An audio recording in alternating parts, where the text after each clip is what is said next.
Before you watch this, if you miss the first 3 traps, you're already losing money.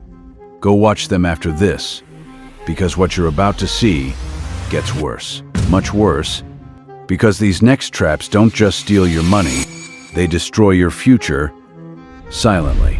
And the worst part, you won't even realize it's happening. Trap number 4. You might be thinking you are too intelligent for this. You use spreadsheets.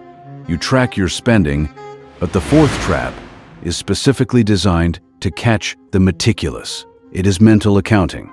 You start treating different dollars differently based on where they came from. You get a tax refund, and your brain labels it as free money.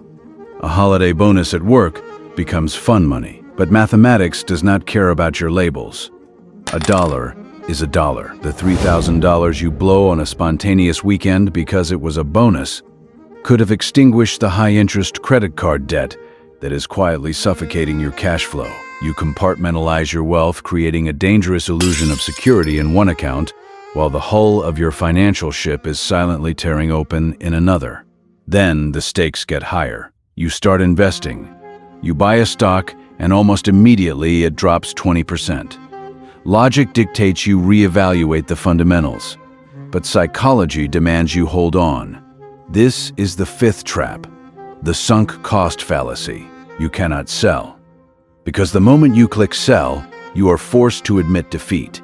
You make the loss real. It transitions from a number on a screen to a personal failure. So you hold. The stock bleeds out another 30%. You double down to lower your average cost. You throw good money into a burning fire. You are no longer investing. You are actively defending your ego. This specific trap does not just destroy retirement portfolios. It bankrupts generational businesses. It keeps people chained to dead-end careers for decades simply because they cannot bear the thought of having wasted their previous time. This desperate need to defend your ego triggers the 6th trap, confirmation bias.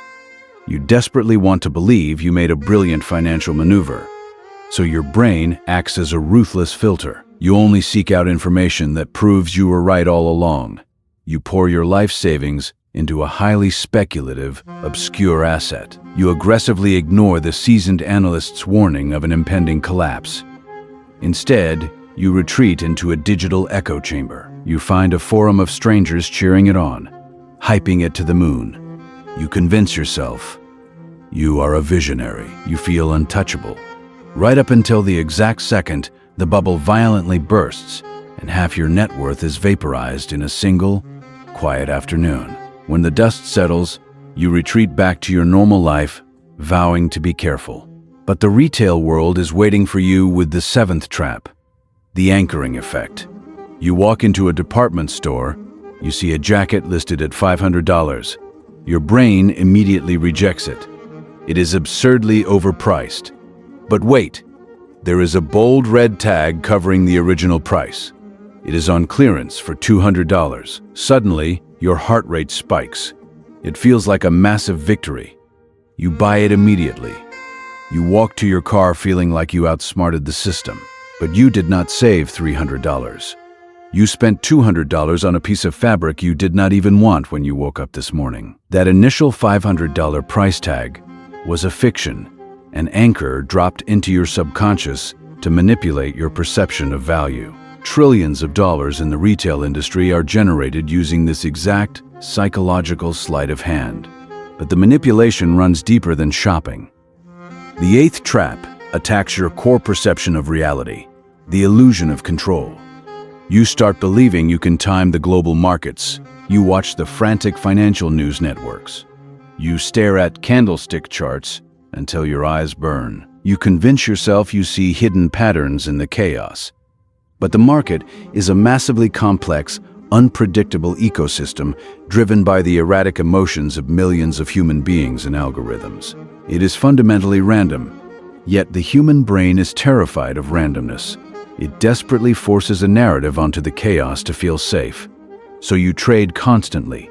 You jump in and out of positions. You rack up exorbitant fees. You bleed your own portfolio dry through 1,000 tiny cuts of false confidence. This false confidence is the bedrock of the ninth trap, the Dunning-Kruger effect applied to personal finance. The less you actually understand about the mechanics of money, the simpler it all appears. You watch one stylized video on leveraged options trading and suddenly believe you have cracked the code of the universe. True financial mastery reveals just how terrifyingly much you do not know. It demands extreme caution. It demands humility. But the absolute novice charges onto the battlefield with reckless optimism.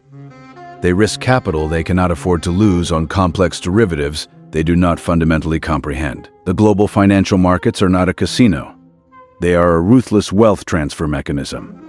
They are perfectly designed to move capital from the overconfident directly into the pockets of the patient. And when the inevitable crash comes, the 10th trap is sprung. Action bias. The market plunges. Red arrows flash across every screen. Pure, primal panic sets in. Your amygdala screams at you to do something, anything. Sell the portfolio. Liquidate into cash. Protect yourself from the predator. But in the world of wealth building, the hardest and most mathematically profitable action is almost always doing absolutely nothing.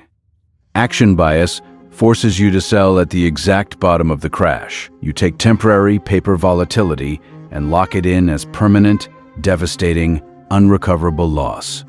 You allow an ancient fight-or-flight response designed to evade tigers to completely dictate your financial future. As the market slowly recovers without you, you are consumed by the 11th trap, the most pervasive virus in modern finance, the fear of missing out. You watch your neighbor buy a new luxury car after getting lucky on a volatile cryptocurrency. You hear your coworker bragging about flipping a suburban house for a staggering profit. The fear that you are being permanently left behind is not just an idea. It is a visceral, physical pain in your chest. It creates an unbearable psychological pressure. You can no longer stand the quiet, slow path to wealth. You abandon your entire long-term strategy. You jump blindly onto the bandwagon right at the absolute peak of the frenzy. You buy the top because the psychological agony of missing the boat was somehow worse than the logical fear of losing everything. You become the exit liquidity for the smart money. Finally, you reach the 12th trap, the quietest and deadliest of them all, the optimism bias. Deep in our subconscious, we all carry a protective delusion. We believe that catastrophic things only happen to other people. Other people face sudden corporate layoffs. Other people get terrible medical diagnoses. Other people experience freak accidents. Because you believe you are immune, you do not build a fortress. You carry inadequate insurance.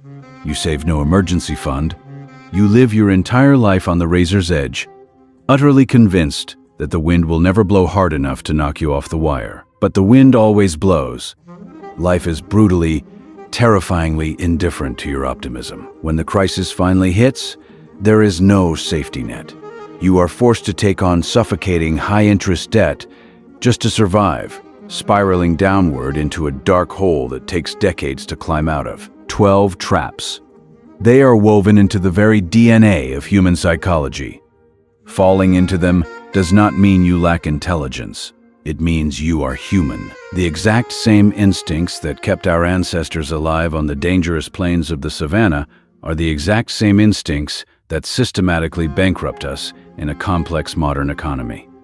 You cannot escape your own psychology. You cannot outrun your own brain.